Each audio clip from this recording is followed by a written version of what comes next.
సాంకేతిక నైపుణ్యాన్ని అందించే అడ్వాన్స్ టెక్నాలజీ సెంటర్లలో చేరండి, పాలిటెక్నిక్ కాలేజీల్లో చేరండి, స్కిల్స్ యూనివర్సిటీలో చేరండి. ప్రపంచమే మీకు ఎర్ర తివాచి వేసి స్వాగతం పలుకుతుంది. ప్రపంచ నలుమూలల మీకు ఉద్యోగ ఉపాధి అవకాశాలు వస్తాయి. అందుకే మీ ఫోకస్ మార్చండి.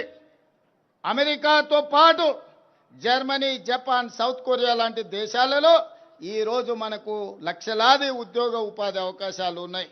దానికోసం సంసిద్ధులు కండి. మీకు జర్మనీ, జపానీస్, కొరియన్ లాంగ్వేజ్ నేర్పించడానికి మన ప్రభుత్వం సంపూర్ణంగా ప్రయత్నం చేస్తుంది. అదేవిధంగా మా అక్కలు, మా ఆడబిడ్డలు ఎక్కడ చూసినా దసరా పండుగ నాడు పాలపిట్టలాగా కనిపిస్తురుగో బ్లూ కలర్ చీరలు కట్టుకొని. అవునా అక్క? ఎన్నడన్నా వీడికొచ్చిన వేల మంది మా ఆడబిడ్డలను అడుగుతున్నా, ఇన్నేళ్ళు వాళ్ళు బతుకమ్మ చీరలు ఇచ్చారు, ఎన్నడన్నా బతుకమ్మ చీర కట్టుకొని పండుగ పూట అమ్మగారింటికి పోయినరా అక్క? బతుకమ్మ చీర ఇస్తే ఆడగట్టిరు, చేన్ల కాడ పందులను బెదిరియనికే కట్టిరు, పిట్టలు గింజలు తినకుంటుండనికే కట్టిండ్రు. ఎన్నడన్నా మనం కట్టుకున్నామా? బతుకమ్మ చీరలలో కూడా కమిషన్లు మెక్కి వాళ్ళ బతుకు జడ మీ చీరలలో కూడా కమిషన్లు మెక్కిరు. అందుకే దుమ్ము కొట్టుకుపోయి ఫామ్ హౌస్లో పడ్డారు.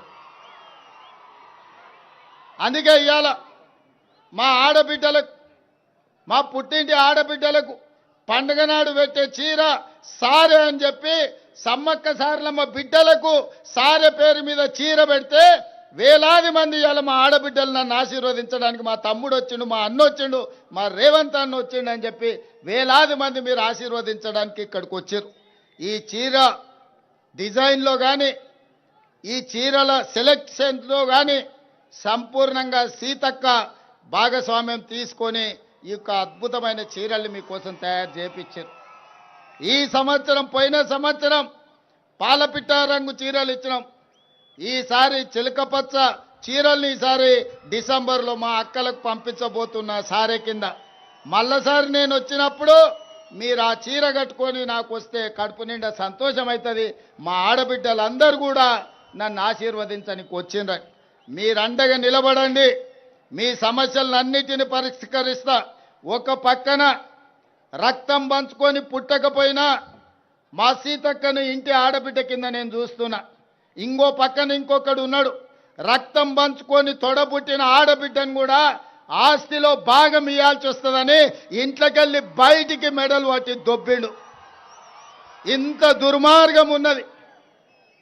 సొంత చెల్లెలకే న్యాయం చేయలేనోడు తెలంగాణ రాష్ట్రంలో 2 కోట్ల మంది ఆడబిడ్డలకు న్యాయం చేస్తాడా? కన్న కొడుకు దుర్మార్గంగా వ్యవహరిస్తుంటే దౌడ మీదంగా పెట్టి కొట్టాల్సిన తండ్రి ఫామ్ హౌస్లో బోర్లో వండుకున్నాడు. కొడుకు తప్పుడోడైతే సరిదిద్దాల్సింది తండ్రి కాదా? ఇవాళ సొంత బిడ్డని ఇంట్లోకి వెళ్ళి బయటకు వెళ్ళగొడుతుంటే కొడుకు, తండ్రి మౌనంగా ఉన్నాడంటే ఆ నేరంలో తండ్రి కూడా సగం భాగం ఉన్నట్టే. అట్లాంటి తండ్రి కొడుకులు మన రాష్ట్రానికి దాపురించిండ్రు. వీళ్ళే ఈ తెలంగాణ రాష్ట్రానికి శనీశ్వరులు, తెలంగాణ రాష్ట్రాన్ని పట్టి పీడిస్తారు. అతనికంటే గనుడు ఆచంట మల్లన్న అన్నారు. తండ్రి కొడుకులు ఇంట్లుంటే ఆ మేనల్లుడేమో రాష్ట్రంలో కరువు రావాలి, వర్షాలు కురవద్దు, ప్రజలు చావాలి అని తమిళనాడు, కర్ణాటక రాష్ట్రాలలో పోయి అఘోర పూజలు, క్షుద్ర పూజలు, చేతబడి పూజలు చేస్తున్నాడు. ఇట్లాంటోడు ఎవడన్నా ఉంటాడా? అధికారం పోతే ప్రజల సాగు కోరుకుంటాడా ఎవడన్నా? ఇంత సన్నాసులు ఈరోజు రాష్ట్రంలో ప్రతిపక్షంలో ఉన్నారు. కాబట్టి వాళ్ళు ఎన్ని పూజలు చేసినా, ఎన్ని క్షుద్ర పూజలు చేసినా, అఘోరరావు గారు అఘోర పూజలు చేసినా దేవుడు మన వైపు ఉన్నాడు. ఎందుకంటే మన ప్రయత్నానికి దైవ సంకల్పం కూడా తోడైంది. కాబట్టి ఎలినినో సందర్భంలో కూడా ఎల్లంపల్లి ప్రాజెక్టు నిండింది. ఇవాళ ఈ ప్రాంత వానలు పడ్డే హెలికాప్టర్లు వస్తుంటే సీనాన్ని అడిగిన, మొత్తం ఎక్కడ చూసినా పొలాలలో, చెరువులలో నీళ్లు కనిపించినాయి. నాకు సంతోషమైంది, దేవుడు మన వైపు ఉన్నాడని. ఇవాళ దేవుడు కూడా మన దిక్కే ఉన్నారు. మీరందరూ కూడా సోదరులు, మా సోదరిమణులు నాతోనే ఉన్నారు.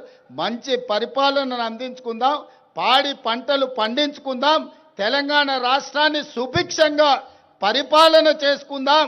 మన రాష్ట్రాన్ని మనమే బాగు చేసుకొని మన రాష్ట్రాన్ని మనమే అభివృద్ధి పదం వైపు నడిపించుకుందామని తెలియజేస్తూ మీ అందరి దగ్గర సెలవు తీసుకుంటున్నా. పరకాలలో కూడా మీటింగ్ ఉంది.